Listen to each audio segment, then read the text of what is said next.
Ini adalah sumber air yang ada di mini broker. Ini mau dibuat apa ya? Ada yang mau tahu nggak?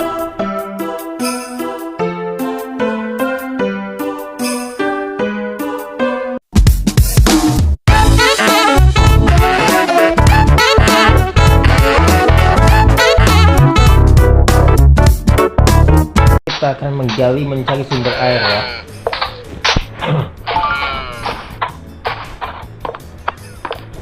Woi, ketemu air guys.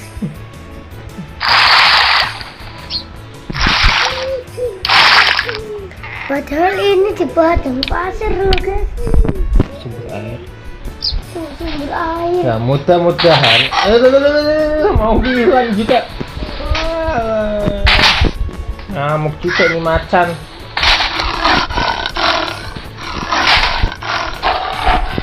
Gak gampang cemat.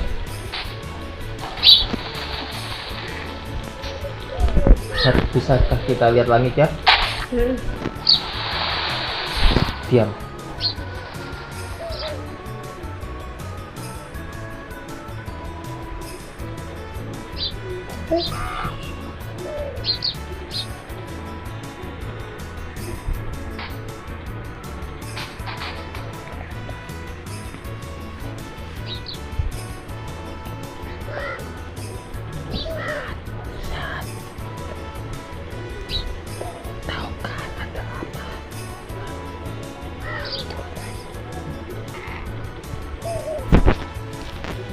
Ya, setelah berdiam beberapa detik itu mendung. Kayaknya kita tidur aja deh biar mendingan dulu suasananya, soalnya kan kabur tuh. Kita kali di sini. Dan aku mau ngaku ya, kenapa aku sudah mulai jarang main mini Minecraft yang pertama itu yang ada di 127 itu ya. Nah, alasannya pertama, jadi gini guys. Hei! Apa ya? Ini kok gelap apa ini? Nggak tahu kita Apa lagi. Mari kita cari lampu. Air lagi dong. Banyak air guys.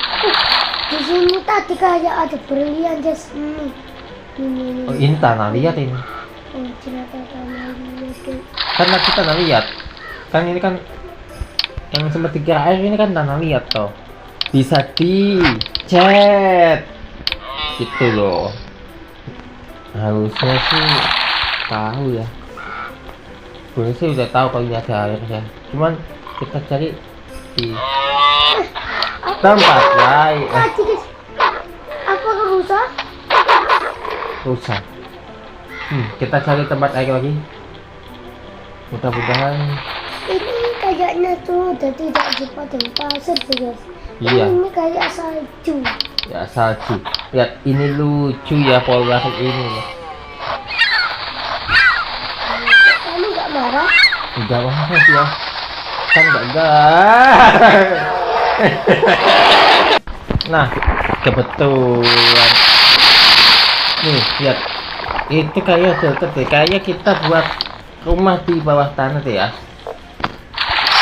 Cuman ada air sungai. Lah. Waduh.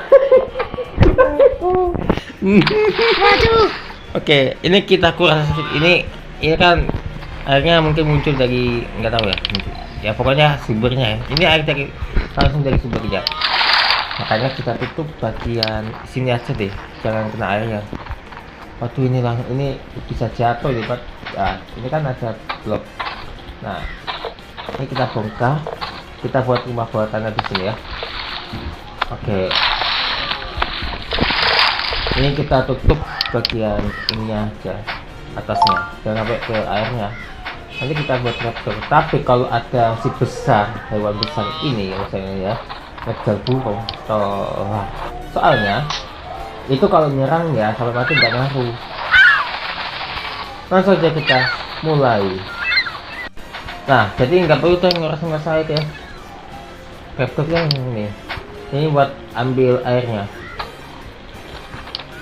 Nah, jadi seperti yang kalian ketahui soal ini, Nah, itu kamu awas masuk. Dibilang Itu jebakan bukan? bukan. Ini jebakan terbuat sendiri. Tadi mana ya lubangnya? Oh ini ya. Kalau kalian suka lupa, wah bahaya. Nah, jadi pasang lagi cover.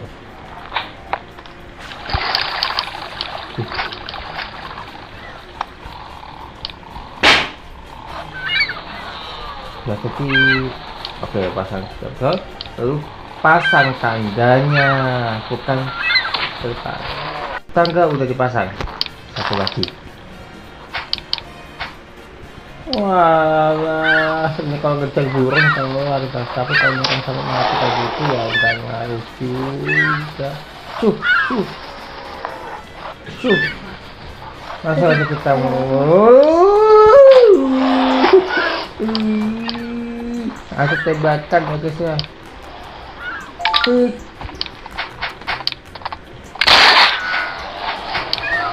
Video keluar. Ayo kita omong bareng-bareng ya. Iya. Jadi sampai jumpa di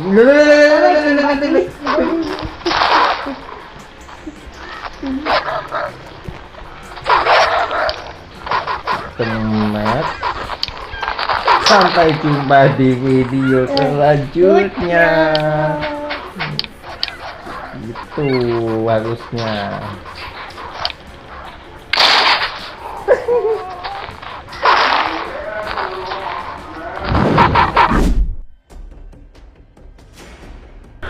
Polres Lombok Barat melakukan gelar perkara kasus dugaan pembunuhan Brigadir Esko Fascarelli, anggota Intel Polsek Sekotong yang ditemukan meninggal dengan leher terikat tali di kebun kosong dekat rumahnya pada Minggu 24 Agustus 2025. Kasih Humas Polres Lombok Barat, Ibtu Amiruddin mengatakan dari hasil gelar perkara tersebut, polisi menetapkan 4 orang tersangka baru. Sebelum ditetapkan sebagai tersangka, keempatnya telah menjalani pemeriksaan di Satreskrim Polres Lombok Barat terkait dengan motif dan nama masing-masing tersangka. Amiruddin mengatakan akan disampaikan keterangannya lebih lanjut. Dengan tambahan 4 tersangka baru ini, total ada 5 tersangka dalam kasus dugaan pembunuhan Brigadir Esko. Sebelumnya, polisi menetapkan istri almarhum Brigadir Esko, yaitu Brigadir Rizka, anggota polisi wanita yang bertugas di Polres Lombok Barat sebagai tersangka. Polisi juga sudah menggelar rekonstruksi yang dilaksanakan di kediaman keluarga Rizka dan kebun tempat ditemukannya jenazah Brigadir Esko di Dusun Nyiwur, Lembang, Kabupaten Lombok Barat, Nusa Tenggara Barat. Dalam kasus rekonstruksi tersebut, tersangka Rizka menolak memperagakan sejumlah adegan inti sebelum Brigadir Esko tewas karena merasa tidak pernah melakukan pembunuhan. Proses rekonstruksi kemudian diperankan oleh pemeran pengganti. Dari hasil rekonstruksi tersebut, polisi yakin ada orang lain yang turut serta membantu membawa jenazah Brigadir Esko dan dipindahkan ke kebun kosong dekat rumahnya. Kasus kematian Brigadir Esko ini sempat menjadi sorotan publik karena kematiannya dianggap tidak wajar. Sebelum ditemukan meninggal, keluarga sempat menghilang kontak dengan korban selama kurang lebih dari 6 hari.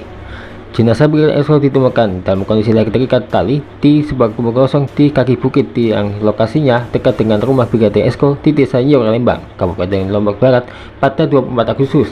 Awalnya kematian Brigadir Esko diduga akibat bunuh diri, namun dari otopsi jenazah ditemukan luka akibat benda tumpul dan bekas sayatan pada tubuh korban.